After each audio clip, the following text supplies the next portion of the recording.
us to succeed. We have the most to prove. Welcome to the Women's Army Corps.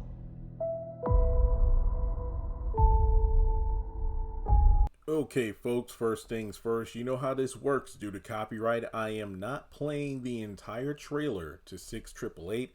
If you want to check it out, along with the article from people.com, which is the first look, it has a bunch of photos from the actual film. I will leave links in the comment section below, and I'll pin it. So basically, the top comment should be a link directly to the trailer and to the article. So if you would like to check those things out prior to listening to the rest of this video, feel free to do so.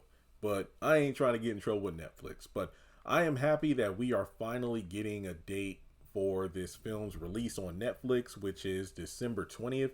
And I think like a few days ago on social media, I posted like everybody's talking about Zatima season 3, but I'm just trying to figure out when is 6888 coming. And we finally know. Around Christmas time, which is cool. Now, this is kind of like a trailer breakdown as well as the actual article that's, going over the film and whatnot. I mean, the breakdown, I don't really think this trailer needs an official breakdown due to the fact that it's self-explanatory. It's about the story of 855 women that wanted to fight for their country and wanted to be of service. The motto of no male, low morale. That was pretty cool. I just feel like similar to a Jazzman's Blues, this seemed to be a Tyler Perry passion project, something that he took his time filming rather than getting it done in like 5 to 7 days or less. And of course, Kerry Washington is going to be in this. I believe she was also a producer on the film, but Ebony Obsidian is in this film as well, and I'm excited to see her in a role outside of Karen. She'll be portraying Lena King, and if I remember correctly, there was a video last year or the year before where we saw Ebony in character, dressed as, Lena King, going to visit Lena King in the hospital, which was pretty cool. Basically, the article itself is Tyler describing the film, what it was like working with these actors and whatnot. Miss King died at 99, but apparently, let me see here. Yeah, I think that she actually got to see part of the film, if not the entire thing, according to this article. Yeah. The trailer's pretty good. I mean, I'm actually excited because this looks like a period piece where Tyler truly went above and beyond, making sure like the hairstyles, uniforms, costumes, and whatnot were on point. These women were incredibly important to the war efforts towards the winding down of the war. It's important that these type of stories will have their voice in their place because so many of us are trying to erase and write out the history of the contributions of certain people. Ain't that the truth?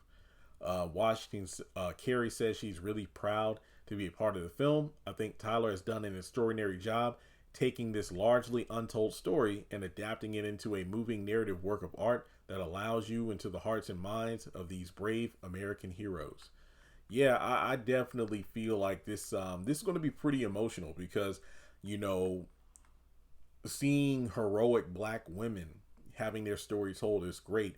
And also, you could tell by the trailer, like, there's going to be some racism and sexism in this film. I mean, because it truly is a product of its time. But hey, you got to be real. You got to be real to be authentic, right? Oprah Winfrey is going to be Mary LaClaude Bethune. Okay. Yeah, she was on set for a day. Listen, Oprah is a friend of mine, and we keep it very, very real with each other, and I would never bring her anything that I didn't think was worthy. So yeah, Oprah no doubt came in there and knocked it out of the ballpark. Okay. Oh, yeah. So Mrs. King saw a rough cut of the film before she passed away and gave it her approval. So, oh, wow. While watching the actresses on screen salute, she saluted with them. It was a beautiful moment. So let me just put it this way. If one of the real individuals who was being portrayed in this film gave it their stamp of approval, something tells me we're in for a wild ride. To have for 60 to 70 years these women being completely ignored and pushed aside and not being shown proper respect for their contributions, I felt this tremendous burden to get it right, says Tyler Perry. So with that being said, I feel like he put his, well, both feet into this film, and based on the people working on it and from the trailer itself, I think we can all sit back and enjoy late 2024. Man, I truly hope this is a good film. Basically to kind of redeem the, let's just say, bitter aftertaste of Divorce in the Black. Mixed reviews all the way through, but overall this seems like a, film to kind of make people forget about, that particular one. I hope this film does it right. I hope people talk about this film because it's really good. It's an important subject, shining a light on those who are ignored by the, the history books a lot, as opposed to a film that's like ridiculed for the bad writing and, lackluster storylines and over the top funeral scenes. But hey, let me know your thoughts on the trailer. And like Tyler said in the article, this character Kerry Washington portrays is no Kerry Washington. This is a completely different, intense person. So I'm here for it. So let's talk about it in the comments, like and subscribe, and I'll catch you in the next video.